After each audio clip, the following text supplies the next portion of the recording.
मलकपेट बोलकर एक गांव बहुत ही सुंदर रहता है।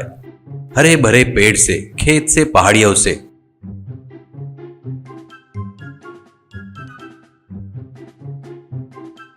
और पानी से भरे तालाब से शांत रहता है। उसी गांव में कन्हैया बोलकर एक बूढ़ा रहता है। वो बहुत ही ईमानदार और अच्छा था। कन्हैया को पत्नी और मदन बोलकर एक लड़का था। मदन की पढ़ाई पूरी नहीं हुई, इसलिए कभी कोई काम धाम नहीं करते हुए खाली पीले घूमते रहता है। उस बात पर हमेशा कन्हैया उसको समझाने जाता है तो उसकी पत्नी लड़के के आड़े आती थी। क्यों जी, इस उम्र में नहीं घूमेगा तो कब घूमेगा? औरत घूमकर बिगड़ती है तो मर्द बगैर घूमे बिगड़ जाते हैं, ऐसे बुजुर्गों ने बताया है। आपको पता नहीं क्या? उसको जितने दिन वैसे रहना है रहने दो बस, और उसको ऐसे परेशान किए तो ठीक नहीं रहेगा करके टोकती है। कन्हैया एक गाड़ी पर क्रिस्पी पनीर पकोड़े बनाकर बेचता था। उसका बढ़िया साफ सुथरा पनीर, शुद्ध तेल, बाकी के सामान से पकोड़े बनाता था, इसलिए वो बहुत टेस्टी रहता है करके सभी लोग कहते और आकर खाते थे। कन्हैया से एक दिन एक व्यक्ति, कन्हैया जी, मैं छोटा था तब से तुम्हारे पास से पकोड़े खा रहा हूँ। उस दिन से आज तक के दिन तक टेस्ट में कभी फर्क नहीं आया और ज्यादा रेट भी नहीं बढ़ाए। ऐसे से आपको नुकसान नहीं होता क्या? ऐसा कहता है तो कन्हैया, बेटा वो वैसे टेस्ट रहने का कारण है बगैर मिलावटी का सामान, और रेट बोलते क्या, ज्यादा रेट रखे तो कुछ लोग नहीं खरीद सकते, वो मुझे पसंद नहीं। कम कमाता हूँ तो भी चलेगा, पर मेरे पास आने वाला कस्टमर दुखी नहीं होना चाहिए। ऐसा कहता है। एक दिन मदन घर पर अपने माँ से, अरे माँ सुनो, तुमसे एक बात कहना था करके उसके कान में कुछ बताता है। वो सब सुनने के बाद में बड़े आश्चर्य से, सच में क्या? उसमें इतना फायदा रहता है क्या? कहती है तो वो, अरे हाँ माँ, साल भर में ही करोड़पति बन जाएंगे, तुम कैसे भी करके पिताजी को मनाओ करके बोलता है तो माँ, वो सब मैं देख लूंगी बेटा, तू तो बस उस काम पर ही लग जा। ऐसा कहती है।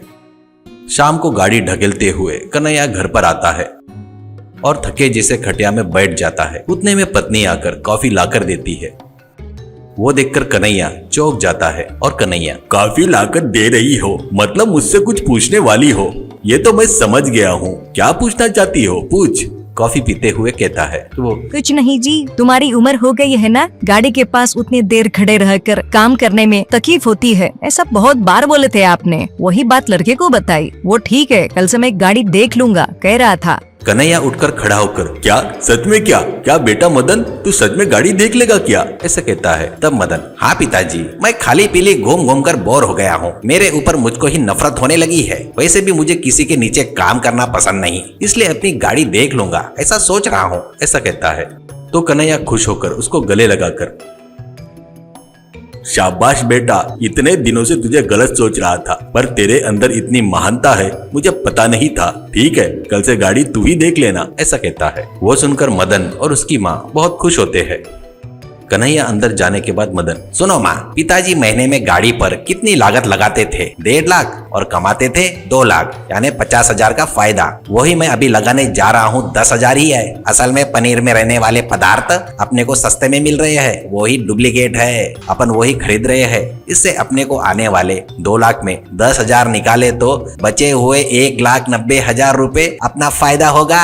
ऐसा कहता है। तब वो, अरे वाह, मेरा बच्चा कितना होशियार है करके खुश होती है। पर वो खाए तो सेहत को कुछ फर्क पड़ेगा क्या बेटा? करके पूछती है तो वो तुरंत इफेक्ट नहीं दिखाता माँ, स्लो पॉइजन जैसा धीरे धीरे सेहत को खराब करता है, इससे अपने ऊपर किसी को भी शक नहीं आएगा। तब माँ, अरे वाह, कितना दिमाग है बेटे का। वैसे भी किसी की सेहत से अपने को क्या करना है, अपने को तो सिर्फ पैसा चाहिए। ऐसा कहती है।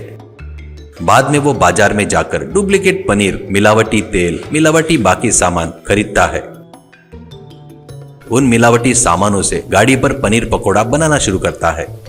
एक व्यक्ति आकर, क्यों मदन, पिताजी कहाँ है, तबीयत ठीक नहीं है क्या उनकी? करके पूछता है तो मदन, वैसा कुछ नहीं है जी, मैंने उनको आराम करने को बोला है, उम्र हो गई है ना उनकी। ऐसा कहता है तो वो, सच है मदन, बहुत अच्छा काम किया, 1 प्लेट पनीर पकोड़ा दे दे बेटा। ऐसा कहता है। मदन दिए सो पनीर पकोड़ा खाते रहता है तो मदन उसको ही देखते हुए मन में, टेस्ट में फर्क बढ़ गया तो स्टार्टिंग में ही धोखा हो जाएगा, ये अभी क्या बोलता है देखना पड़ेगा करके सोचता है। वो पूरा खाकर, बहुत टेस्टी बनाया रे, असल में बताओ तो तेरे पिताजी से तू ही अच्छा बनाया, ये ले पैसे, करके पैसे देता है। तब मदन, अरे हो शुक्रिया शुक्रिया कहते हुए लेता है।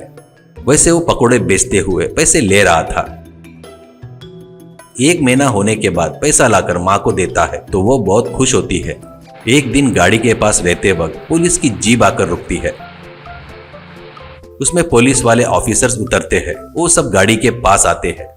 SI you are under arrest करके बोलता है। तब मदन घबरा कर अरे क्या हुआ सर, क्या गलती हुई मेरी? ऐसा कहता है। तब एसआई उस ऑफिसर को दिखाकर, ये कौन है पता है क्या? फूड क्वालिटी इंस्पेक्टर है। वो तेरे पास के पकौड़े ले जाकर लैब में टेस्ट करवाया। वो पूरे नकली पनीर है। वो खाए तो तबीयत खराब हो जाती है। ऐसा बोलकर उन्होंने कंप्लेंट किया है। ये देख लैब रिपोर्ट करके बोलता है।